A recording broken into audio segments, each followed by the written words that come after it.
Ignition sequence starts.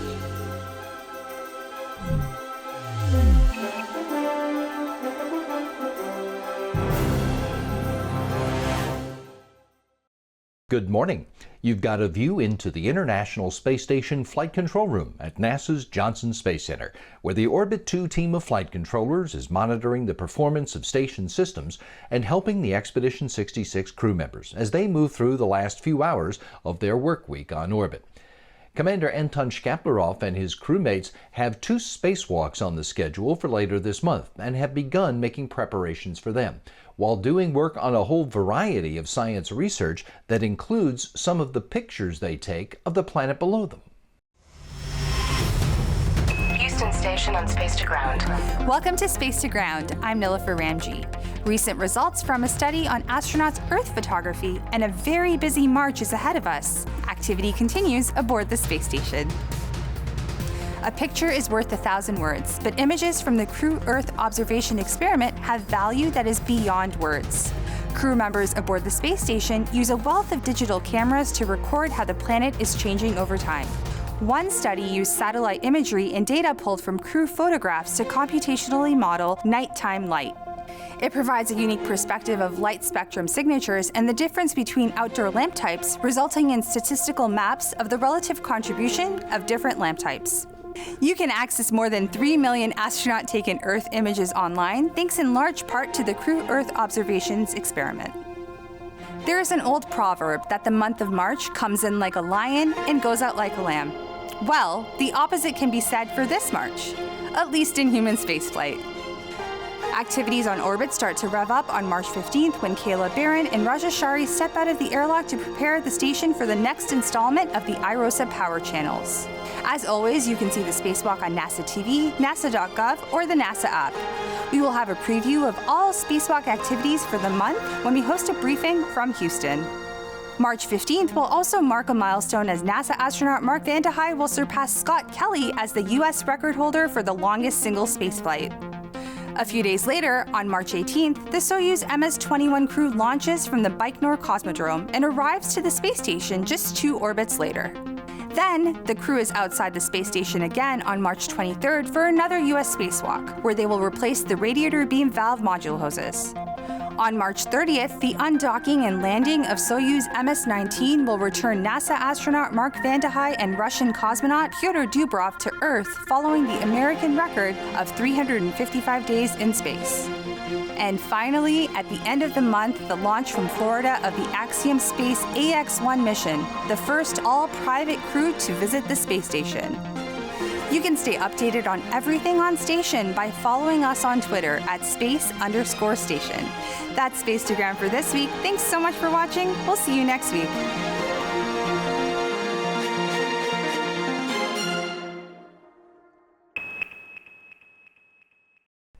Astronauts Raja Chari and Kayla Barron have started the early preparations for the spacewalk targeted on March 15th. But the truth is that preparations for a spacewalk actually begin long before the crew members even launch. In this demonstration video, astronaut Ricky Arnold shares some of the training astronauts get on the ground to be ready to walk in space.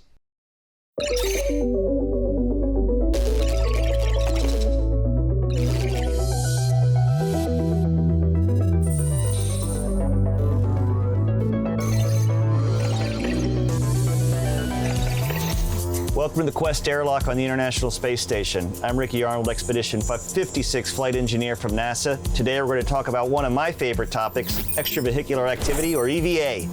Going out on an EVA or a spacewalk has been one of the most amazing experiences of my life. But it's also one of the most complicated and dangerous things we do during human spaceflight. There's a lot of equipment to prepare and maintain, and we do months of training to make each EVA a success. If you think it sounds complicated, you should see all of it in action. Let's start with training and how we get ready for a spacewalk. Space is an extreme environment that presents many hazards. If we're going to go outside the safety of the ISS, we have to be prepared. That's why EVAs are designed with safety as the utmost priority. We astronauts spend a lot of time in the classroom, just like you are now, learning about the hardware we'll be using and the specific parts of the space station we'll be working on. Then we get to go spend a lot of time training in NASA's giant pool called the Neutral Buoyancy Lab, or NBL. Since it's impossible to simulate microgravity on Earth, the next best option is water. 6.2 million gallons of it. The NBL is 40 feet deep, 202 feet in length, and 102 feet in width. A lot of room to have a full-scale working model of the ISS, which we need for practicing our EVA maneuvers and assigned tasks. We get suited up and weighted so that we're neutrally buoyant in the water.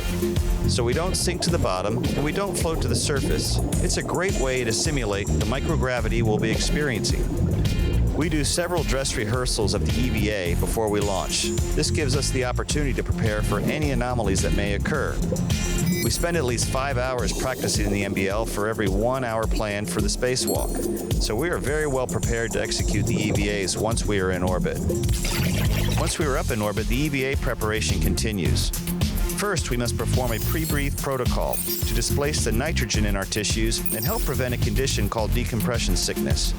During pre-breathe, we breathe 100% pure oxygen and do some light exercise to help purge the nitrogen from our bodies. During pre-breathe, we will also don our extravehicular mobility unit, or EMU. This is a fancy name for a spacesuit. The spacesuit is basically its own spacecraft, shaped like a human. There is usually a red stripe on the leg of one astronaut, but not the other, so the ground can tell who is who. To ensure our safety at all times, we are always aware of our safety tethers and where we are in relation to our spacewalking buddy. Hey, buddy. There's a fellow crew member called the IV, the intervehicular crew, on the inside of the airlock, watching and communicating with us as the EVA progresses. We are also prepared for several contingencies should they occur. First, we are trained on the use of a jetpack that can be used to maneuver in the event of an emergency rescue. It's called a SAFER, or Simplified Aid for EVA Rescue. The view during an EVA is magnificent. It's beautiful out there. It's also extremely dangerous, but our months of preparation and all of those dedicated people working on the ground, working around the clock, ensure we are safe as possible when we work outside the ISS. EVAs have allowed us to build and maintain the ISS, repair mission-critical hardware, investigate malfunctions, install new hardware, and the view, unbelievable. See you next time.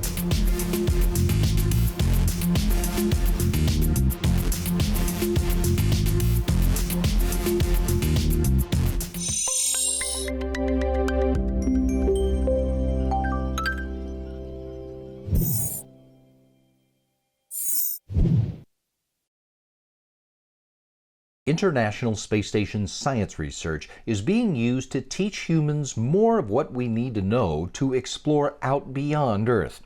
For example, biomining could offer a way for crews to obtain needed materials on other planetary bodies. But microbes and rocks interact differently outside of Earth's gravity than they do here, and that might affect the output from extraterrestrial biomining. So, there's an investigation on the station studying how microbes grow on and how they alter planetary rock.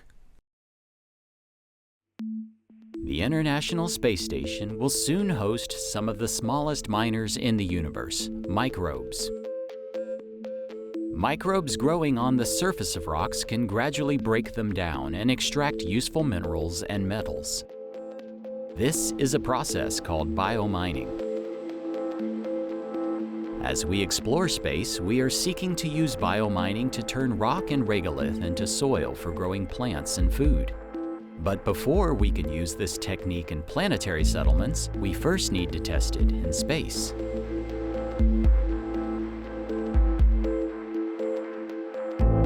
On the space station, bioreactors will be placed inside a centrifuge where microbes will grow on rocks in microgravity and simulated Martian gravity. Investigators will examine how 3 types of microbes behave within pieces of basalt and evaluate how well the different microbes extract elements from the rocks. The findings will be compared to ground-based results.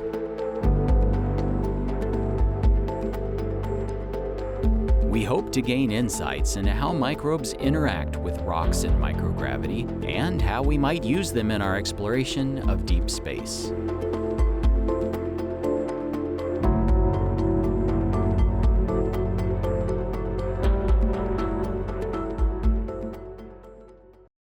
The International Space Station is a laboratory in space where scientists can remove the constant of gravity from an equation in ways they just can't do on Earth. It's a trick that can be especially useful in the natural sciences. For example, researchers are working to learn how surface tension and capillary flow can be harnessed to improve systems for moving fluids in microgravity, like moving propellants in fuel tanks during space travel.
The exterior of the International Space Station is a great place for science.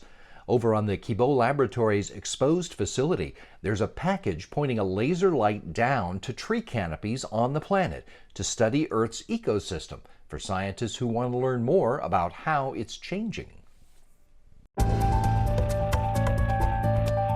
Shining laser light on Earth's forests. Presented by Science at NASA. The International Space Station, or ISS, is sporting a new light fixture. The Global Ecosystem Dynamics Investigation, or GEDI, will beam down laser light on Earth from the orbiting laboratory to reveal more about our environment and how it is changing.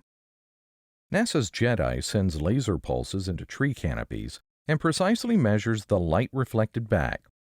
The timing and intensity of light that bounces back to GEDI's telescope will reveal the height and density of trees and vegetation, and the vertical arrangement of the leaves and branches within the overall canopy. Dr. Ralph Dabaya, GEDI principal investigator at the University of Maryland, says, "This instrument will map forests in high resolution and 3 dimensions, revolutionizing the way researchers monitor them. Forested areas are an important part of our planet. Not only do forests provide a habitat for many species and a source of raw materials for human use, such as paper and lumber, they also play a key role in the Earth's carbon cycle. Deforestation and forest degradation, in addition to other types of forest disturbances, such as fires and insect outbreaks, lead to increases in atmospheric carbon dioxide. Forest regrowth sucks that carbon back down into trees and soils. Knowing how forests grow and change over time can allow us to better understand the contribution that forests make to Earth's carbon cycle and help people better manage this important resource. GEDI is the first spaceborne instrument designed specifically to perform sustained mapping of the spatial distribution of the carbon content of forests. Dabaya notes, one of the most poorly quantified components of the carbon cycle is the net balance between forest disturbance and regrowth. GEDI will help scientists fill in this missing piece by revealing the vertical structure of the forest, information we really can't get with sufficient accuracy any other way. GEDI will provide scientists with insights into the amount of carbon stored in forests. When combined with current and historical records of changes captured by Earth-orbiting satellites, such as Landsat, this information will enhance the ability of researchers to identify changes happening across our planet. Researchers also will incorporate GEDI's observations, along with those of the ecostress instrument on the station, with data from other current and future Earth-observing sensors. These data will address important questions about relationships between forest structure, function, composition, and changes in carbon content. Combining all of these data will allow researchers to gain an unprecedented understanding of ecosystem dynamics and the role plants and trees play in Earth's global carbon cycle. These new insights could be used in turn to improve models for forecasting future ecosystem changes, atmospheric carbon dioxide concentrations, and climate. GEDI was launched to the station aboard SpaceX CRS-16 on December 5, 2018. For more about how NASA uses the power of light to understand our world and beyond, visit science.nasa.gov. The astronauts who flew to the International Space Station on NASA's SpaceX Crew 3 mission had been working together for more than a year before their launch last year. Yet you might be surprised to learn that they did not know everything that there was to know about one another. Well, watch as Rajachari, Tom Marshburn, Caleb Barron, and Matthias Maurer politely disagree about who on the crew is the funniest and who has an annoying habit. Find out which of them is the most perspicacious and who said smorgasbord and why.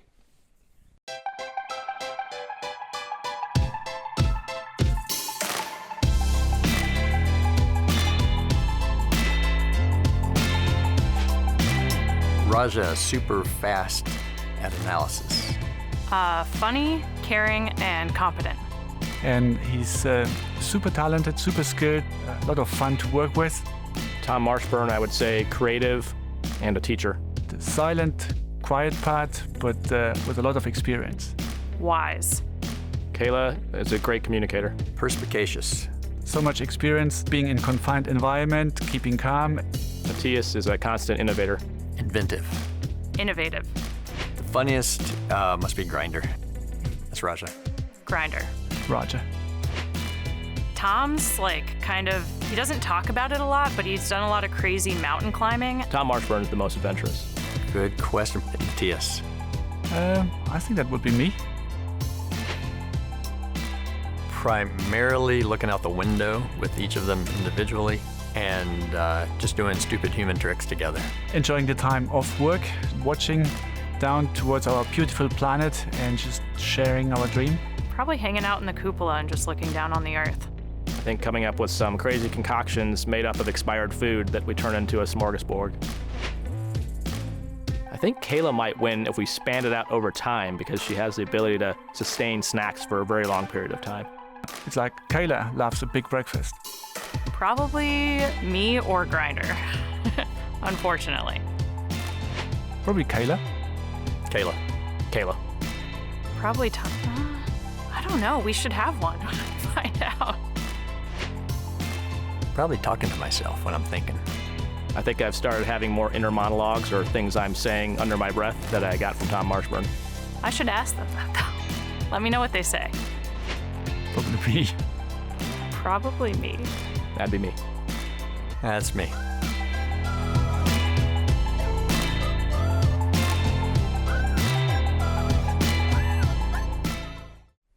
The effort to design and produce the hardware we'll need to explore the moon on Artemis missions isn't restricted just to NASA engineers and scientists. We have a program that reaches out for the particular expertise of today's college students for their help in developing the software and technology to create those needed new tools. Take a look at what the SUITS program is doing for exploration and for student education. NASA is building exciting new technologies to help astronauts explore the moon, and it is tapping into the unique perspective of today's college students to contribute research to those new tools.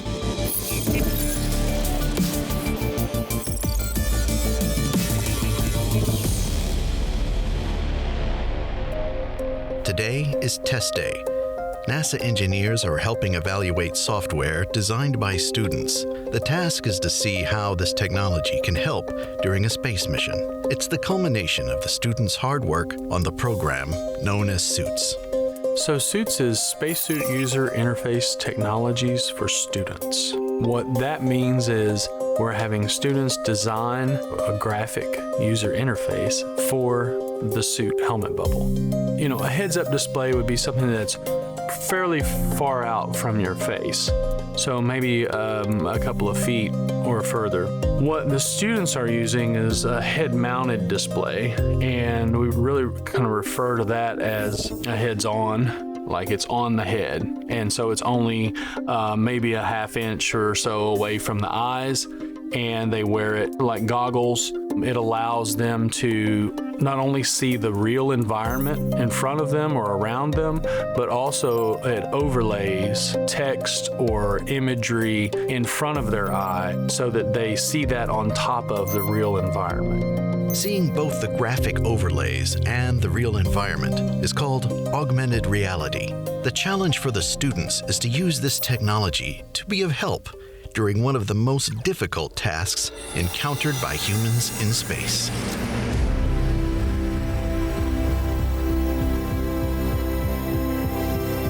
So an EVA, or an extravehicular activity, a fancy word for a spacewalk at NASA, is typically a crew member leaving their vehicle, their spacecraft, in a pressurized suit.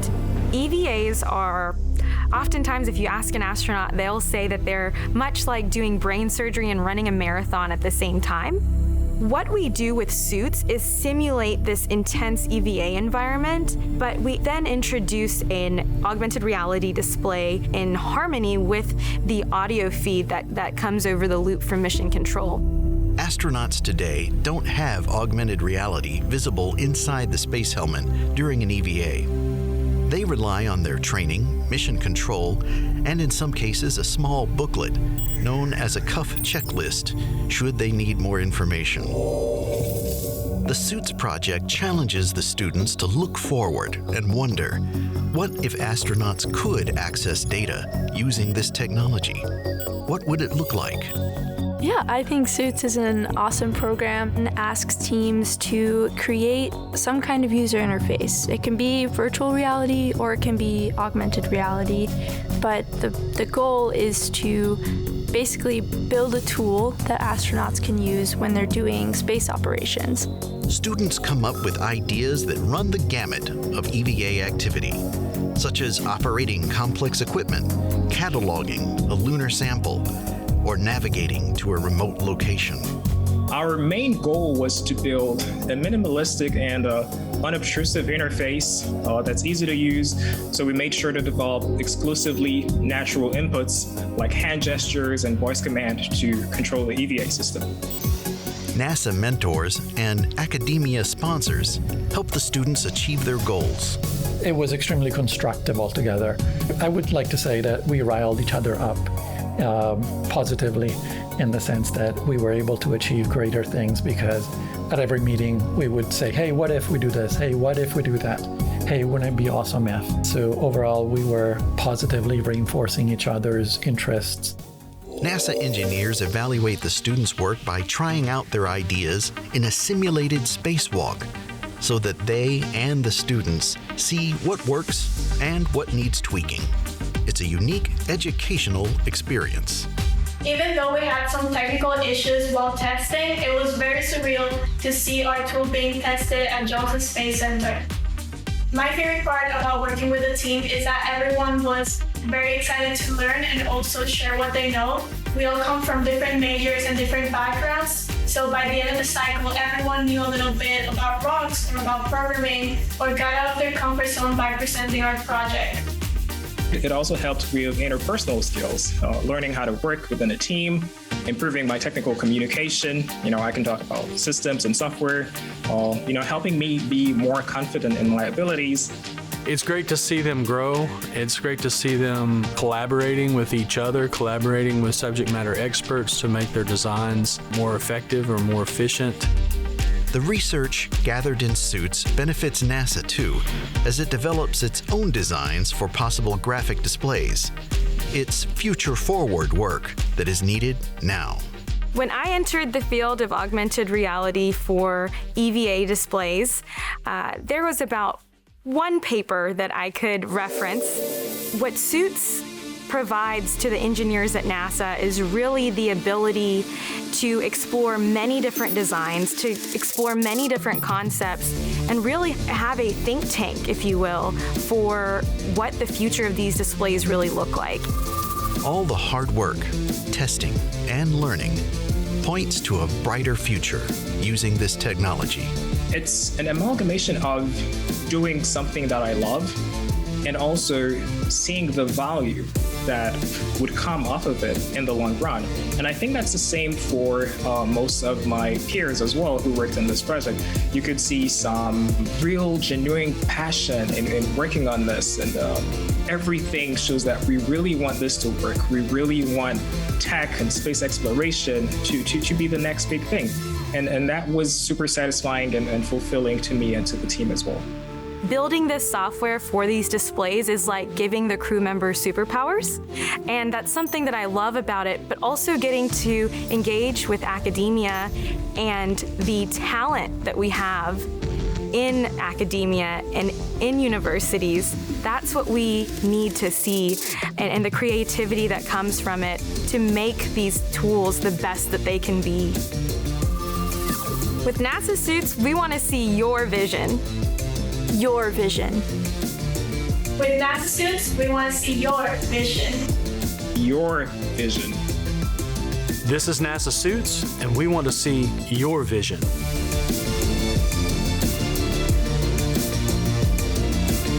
Visit stem.nasa.gov/Artemis and see how you can join one of NASA's mission-related student challenges.